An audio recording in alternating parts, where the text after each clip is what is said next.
What's up team, and welcome to another software review. In this video we're putting Sendbird under the microscope. You've probably seen their ads. They claim to revolutionize customer engagement with their AI and chat solutions.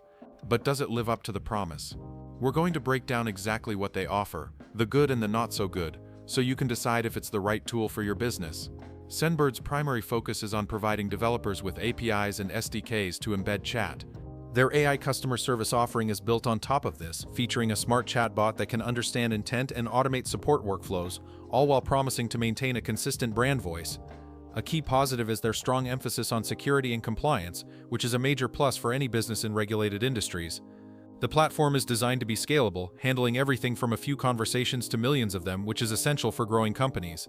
Sendbird offers a tiered pricing structure starting with a free trial that includes all pro features with no credit card required. The starter 5K plan is $349 per month billed annually and covers messaging essentials and basic moderation.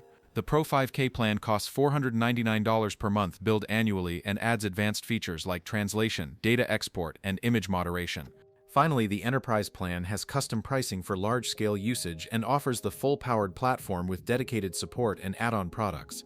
All paid plans include a platform offer valued at $122 per month for business messaging with 30K free in-app messages, and overages may apply except for the free tier. Hear later, dear subscribers.